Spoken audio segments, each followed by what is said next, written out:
আসসালামু আলাইকুম গাইস, কেমন আছেন সবাই? আশা করি সবাই ভালো আছেন। আজকে হচ্ছে আমাদের 30 দিনে 30টা জায়গায় ভিডিও করব, 30টা জায়গায় আর কি ইফতার করবো, ওইটার ভিডিও আজকে 4 নম্বর ব্লগ এটা।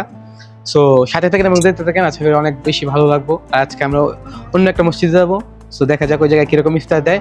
সো সাথে থাকেন এবং দেখতে থাকেন, আশা করি অনেক ভালো লাগবে।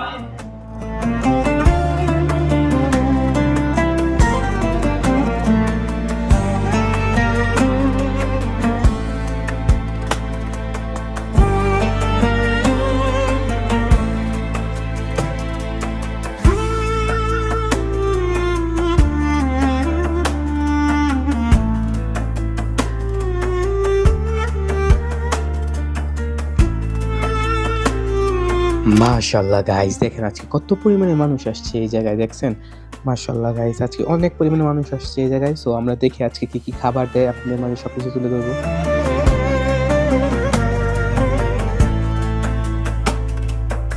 এ হইছে ফয়সাল ভাই, এ আমাদের জন্য খাবার নিয়ে এসে গাইস, দেখেন পানি আর হচ্ছে খাবার। এখন কি খাবারগুলো নিয়ে আসছে এগুলো দেখবো একটু।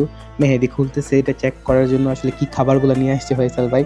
আর দেখেন এখন স্বাধীন হচ্ছে গিয়ে পলিথিন যেটা আছে কিস, এটা সুন্দর করে তারতিব করতেছে আর কি, যাতে খাবারটা রাখতে পারি এই জায়গায়। আমরা মানে কিসটা সুন্দর করে আর কি ফিটিং করে রাখতেছি যাতে খাবারটা আসলে। আর দেখেন এখন হচ্ছে আমাদেরকে গাইস ফল দিয়ে দিছে।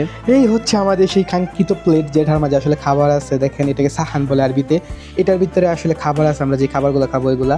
আর দেখেন এই জায়গায় হয়েছে আমাদের একটা বড় ভাই, উনি হয়েছে গিয়া সমস্যা দিতেছে। আর দেখেন গাইস, এটা হচ্ছে গিয়া আসলে লেমন বলে, কিছুটা দুধের মতো আর কি, লিকুইড টাইপের। এটা আমরা খাই ঠান্ডা হওয়ার জন্য আর কি, শরীরটা ঠান্ডা থাকার জন্য। আর গাইস দেখেন এখন হচ্ছে গিয়ে খাবারটা খুলতেছে, দেখেন এটার ভিতরে আসলে কি আছে। সো আমরা সবাই দেখি একসাথে আসলে কি আছে এটার ভিতরে। এটার ভিতরে হচ্ছে গাইস এখন খেপসা আছে, আর হচ্ছে গিয়ে মুরগি আছে। মুরগি আই থিঙ্ক একটা দুইটা তিনটা চারটা মুরগি দিছে। আর হচ্ছে খেপসা গাইস। মাশাআল্লাহ অনেক পরিমাণে খাবার আজকে অনেক পরিমাণে খাবার।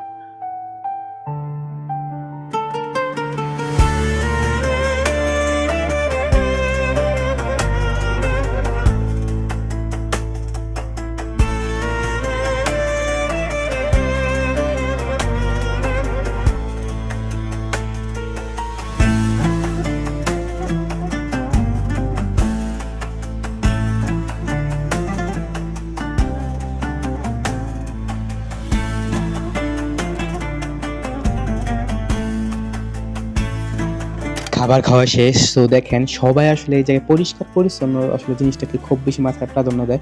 দেখেন যার যার খাবার শেষ, এই আর কি আসলে কিসের ভিতরে ভরে ভরে নিয়ে যেতেছে গাইজ। দেখেন আসলে এগুলো আসলে আমাদের বাংলাদেশ মানুষের অনেক বেশি শিখার প্রয়োজন এই জিনিসগুলা, যাতে আমরা পরিষ্কার জিনিসগুলো রাখতে পারি।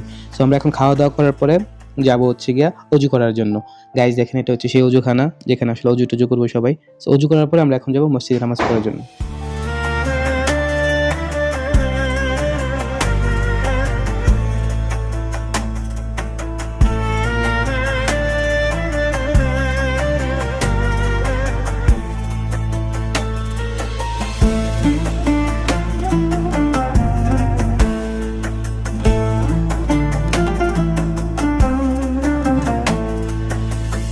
আলহামদুলিল্লাহ গাইস, আমাদের আসলে শেষ আজকা ইফতার করা। সো ইফতারটা মাশাআল্লাহ ভালোই হয়েছে। দেখেন এই মসজিদটাতে ইফতার করছিলাম আমরা আজকা, এই মসজিদটাতে ইফতার করছে আজকে থেকে আমাদের ডে 4। আজকে 4 দিনে 4টা মসজিদ আসলে ঘুরে আলহামদুলিল্লাহ শেষ।